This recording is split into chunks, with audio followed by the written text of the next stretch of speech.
Ngayon, pag-uusapan ba ang balat sibuyas? Unang-una po, siguro mas maganda na masabi niya rin ito, or mismo ni Senator Robby Padilla sa sarili niya. Dahil hindi po tayo balat sibuyas, hindi po tayo umaalma.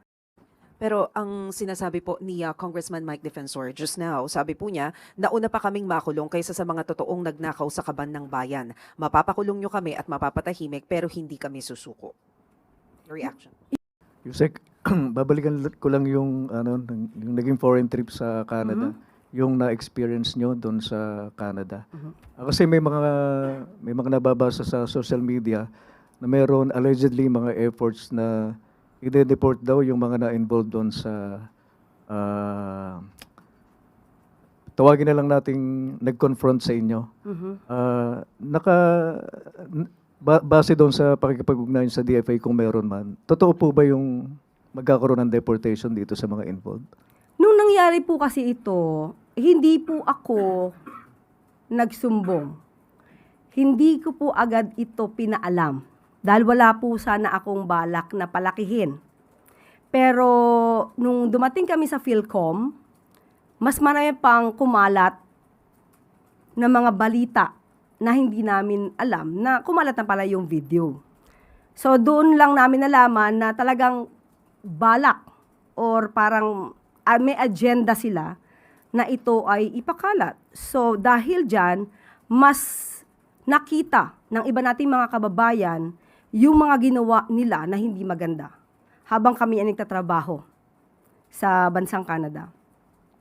So, hindi rin po tayo nagsabi kahit na kay Secretary Dave Gomez, wala dahil after namin na-experience yon ay dumiretso na lang kami sa ibang venue para matapos yung aming video shoot para sa pag-present ng highlights ng ginawa ng Pangulo sa Canada.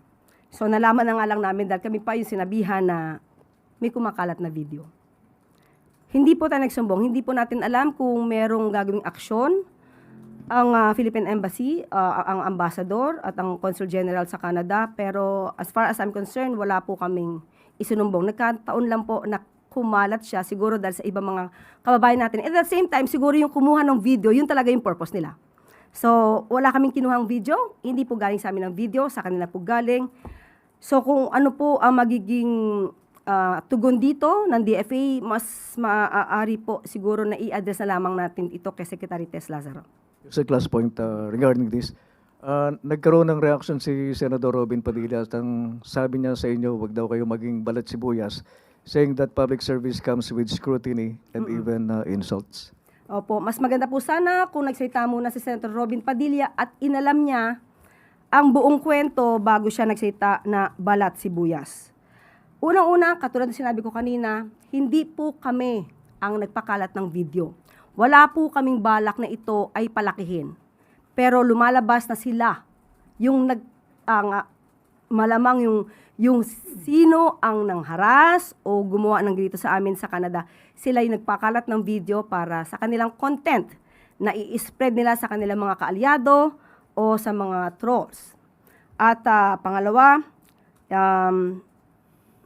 hindi kami. Never kaming kumuha sa video. Makikita niyo po, may mga dala kaming papel dahil kami ay gagawa sana ng isang video shoot. At pangatlo, hindi kami nagsumbong. Hindi kami ang nagpaunang magpakalat nito. Nung nadudoon po ako kasamang MPC during dinner, sabi po sa akin ni Ivan Mayrina kung ako ay sasagot. Ang sabi ko, wag na lang palakihin, hindi na ako magbibigay ng anumang komento. Pero nabasa ko po kasi yung message ni Ivy. Tinatanong niya kung ano ang komento ko sa nangyari. So, since hindi naman ako makakasagot agad sa MPC sa Manila, so sabi ko ngayon kay Ivan, sige, sasagutin ko na lang, then kayo na lang ang mag-share sa MPC Manila. Yun lang po ang naging daan para sumagot ako, pero initially ayoko sanang sumagot. Ngayon, pag-uusapan ba ang balat sibuyas? Unang-una po, siguro mas maganda na masabi niya rin ito, or mismo ni Senator Robby Padilla sa sarili niya. Dahil hindi po tayo balat sibuyas, hindi po tayo umaalma, katulad ng ibang ginagawa na tinaasan lang ng boses, dahil sa kanyang pagsisingit or pag-interrupt sa pagsasalita ng isang senador ay biglang umalma na at medyo nag-alburuto. Yan po ang totoong balat sibuyas. But at the same time, hindi to issue ng pagiging balat sibuyas. Issue ito ng mga Pilipino na nagpapakita ng kagaspangan ng ugali. Sinabi po natin na karapatan ng bawat isa ang freedom of expression. Pero, ang pagsasabi ba, so magandang itanong natin to kay Senator Robin Padilla, ito tolerate niya ba ang mga kapwa niya Pilipino o maybe kaalyado niya o ang naratibo katulad ng kanyang mga kaalyado? Ang mga salitang, mamatay ka na sana. O kaya ang pagmumura na PI. Hindi isang beses, hindi dalawang beses. Ito tolerate niya ba yan? Kasi pag tinolerate natin yan, ang masasabi ng mga kabataan ngayon, tama lang palang magmura at magdasal ng kamatayan ng iba. Kaya ba, hindi niya man lang pinagsasabihan o hindi man lang niya inalarmahan ang Vice Presidente nung ito ay nagmura? Minura ng minura ang Pangulo natin at pinagbantaan pa ng buhay. Yan ba ay natotolerate ni Senator Robin Padilla para sabihin na balat sibuyas ang isang tao? At meron pa po akong nabasa, kung tama ang aking basa sa isang post ng SMNI News Online. Ito ang sinabi daw ni Senator Robin Padilla. Pinili natin ang trabahong ito, kaya tanggapin natin lahat ang pag-aalipusta. Dahil ang bayan ay ibiningit na natin sa kawalan. So ulitin po natin, ang pag-aalipusta ay normal pero hindi ang pagmumura at hindi ang pagdarasal ng kamatayan ng ibang tao. Hindi po yan maka-Pilipino, hindi po yan maka-Diyos at hindi po yan makabayan. At pakitanong na lang po, anong ibig niya sabihin na ang bayan ay ibiningit na natin sa kawalan? Hindi po natin matatanggap ang ganitong napaka-general na statement niya. Ipaliwanag po niya sana ito kung anong ibig niya sabihin to, dahil pag pinaliwanag niya po ito, sasagutin ko po siya. Hindi po siya maaari magpindang ng ganito nang wala siyang anumang ebidensya. Salamat po, Yusek. Follow-up question mula kay Chris Jose Rimate. Ma'am, paano po kung dumating sa punto na mag-public apology yung mga taong to para po mahingi po yung pagpapatawad nyo? Ano po ang masasabi nyo rito? Wala po, hindi po naman ako nagtatanim ng sama ng loob. Ayoko lang po sanang magaya sila ng ibang mga kapwa natin Pilipino kasi may mga matataas na opisyal natin ngayon na nagto-tolerate sa mga kababayan natin at gina-justify pa yung ganitong klaseng ugali ng pagmumura at pagdalangin na mamatay ang isang tao. Hindi po yan dapat tinotolerate. Sana yung matataas na opisyal natin ngayon dito, sila ang magsilbing modelo para sa kagandahang asal.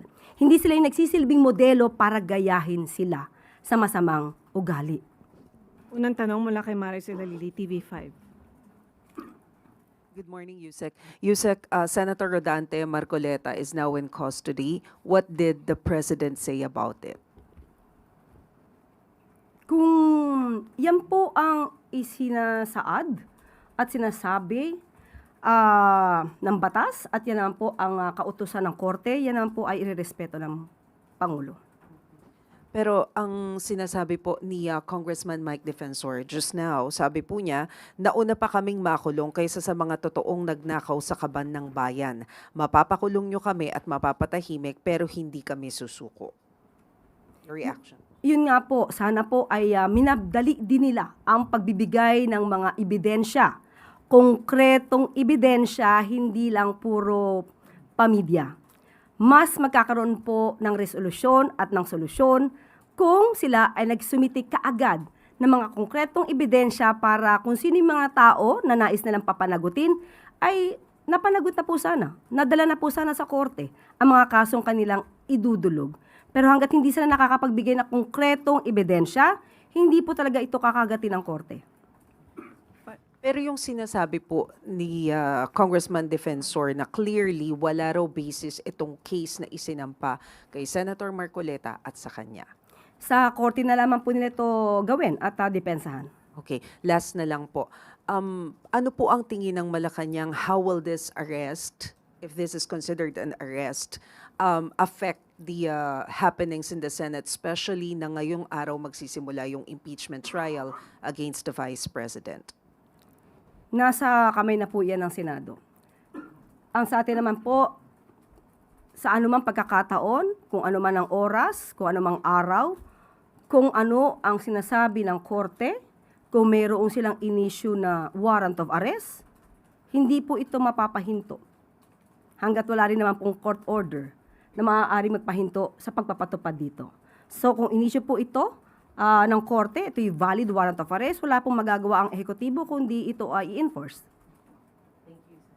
Follow-up question mula kay Clizelle Pardilla, PTV. Good morning po, Yusek. Yusek, nakaamba pa lang po kasi yung plunder case noon kay Senator Marcoleta. Nagprotesta na po yung isang religious group. How prepared is the government for a possible backlash from the INC? Halimbawa po, malawakang protest po ulit. Tayo po, unang-una, ayaw po natin sumagot ng hypothetical question dahil alam po natin ang liderato ng INC ay gumagalang po kung ano ang sinasabi rin po ng korte, kung ano po ang sinasabi ng batas. So mananatili po tayo sa paniniwala na ang nangyayari po at ang pagpapatupad lamang ng batas ay igagalang din po ng liderato ng INC. Sunod na tanong mula kay Christian Yasores, DZMM. Magandang umaga, Yusek. Ngayon po yung pagsisimula ng impeachment trial kay Vice President Sara Duterte. We would like to know kung i-monitor po ba ito ng Pangulo at asan po ang Pangulo sa pagmamonitor nito? Hindi naman po kailangan mag-monitor ang Pangulo. Malalaman naman po din niya kung ano magiging balita rito. Mas marami pong dapat na trabahuhin ng ating Pangulo at hindi po siya uupo lamang para po manood ng impeachment trial.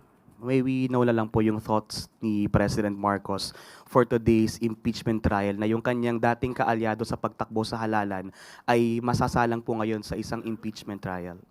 Katulad po na sinabi po natin even before at nagsalita na rin po ang Pangulo sa kapihan, kung may kinakailangan pong sagutin ay dapat lamang pong sagutin. Kung kaya naman po na malinis ang mga pangalan ay dapat lamang pong gawin. Mas maganda pong humarap sa nasabing trial para po siya na mismo ang sumagot ng mga akusasyon laban sa kanya.